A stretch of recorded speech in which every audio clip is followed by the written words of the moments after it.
Hey there, good Sunday to you, and welcome to Weekend Recharge. I'm Paul Goodlow. I'm Molly McCollum. And I'm Lynette Charles. America's weekend depends on the weather. Okay, hear me out on this.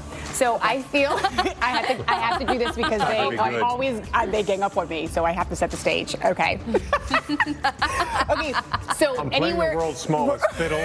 We're in Atlanta, so it's not a violin. Let her talk. Thank you. So we're talking about temperatures. I feel like anywhere in the lower 48, if numbers were at 70 degrees, I don't think that anybody would have a problem, whether it's above average or below average. What do you think? Like you're saying 70s is the Goldilocks. That's the goal, exactly.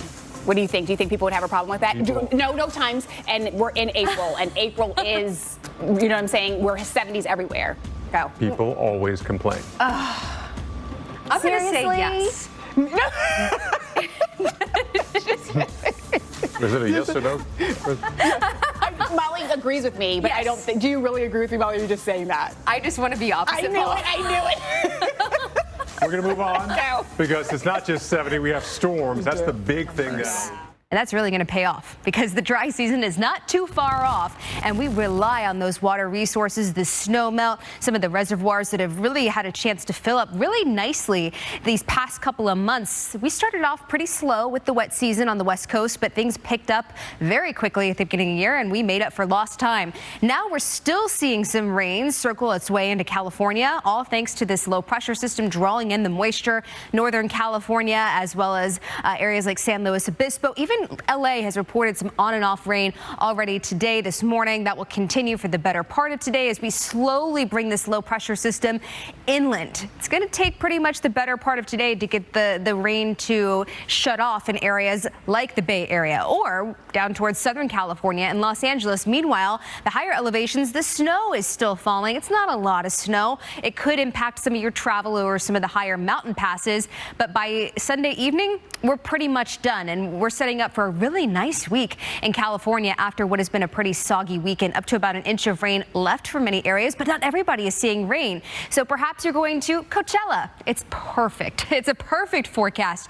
You really can't ask for better weather than this. 70s in the afternoon, 60s as we get into the evening, even upper 50s later through the overnight hours. Winter weather advisories out for a lot of our higher elevations that are seeing snowfall. And how much snow are we expecting? Well, it's really not much. Anywhere from 3 to 5 inches of snow southern parts of the Sierra, maybe squeezing out 5 to 8 inches of snow in northern parts of California.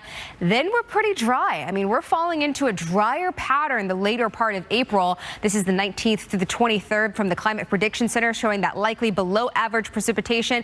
And Paul, this is very on par for this time of year because we're heading very quickly into the dry season, but we're also heading deeper into severe weather season. Yeah, severe weather is going to be. Well, thousands of Americans are planning to flee the daily grind and head to the Caribbean as summer approaches. The islands, always a popular destination, despite being a frequent hurricane target. Smart planning is required to navigate these sometimes turbulent waters. Meteorologist Alex Wallace shows us how, with hurricane season just 48 days away.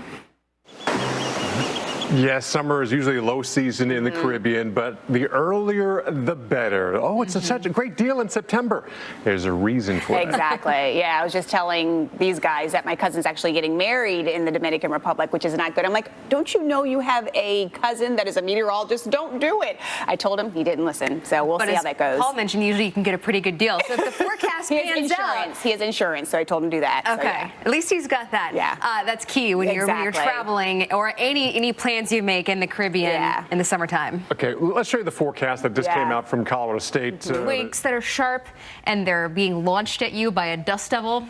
That's a big dust devil, too. Not great. Quite common in the West. Yes, you have the sun heats the ground heats the air, and sometimes it heats it unevenly, so sometimes you have little winds shifting and spins up like little dirt devil, or what do they call those, dust bunnies? I don't know. What would you call it if it's a dust devil but it has tumbleweed in it? An ouch devil? I don't know. Hey, it's half past the hour. Weekend Recharge is rolling on. I'm Paul Goodlow. I'm Lynette Charles. And I'm Molly McCollum. We have several days of severe storms ahead, so America's weekend depends on the weather because we are starting that severe weather threat today. Yeah, saw some storms earlier roll from Canada across Niagara Falls into western New York. Well, let's take a look into the heart of the Old West. Roswell, New Mexico, looking good this morning. Great start to the day, but we have fire danger, significant fire danger that's brewing. Strong winds will really crank up tomorrow, fueling the fire threat. It's almost looks like a giant fireplace bellows. Remember those? The device used to fan the flames in old home fireplaces? Except this one is on a really large scale. And of course, the winds will be fierce from our next storm system. We're not anticipating seeing storms in the desert Southwest or, say, Colorado or the Texas and Oklahoma panhandles, but we will see the wind from this evolving low pressure. As far as 2024 goes, this has been a pretty rough start to the year. A number of acres burned has already well eclipsed what we saw year to date in 2023 and the 10-year average. And we have a couple more days of higher fire danger coming our way. Red flag warnings through tomorrow, as well as fire weather watches everywhere that you see in those yellow and orange colors.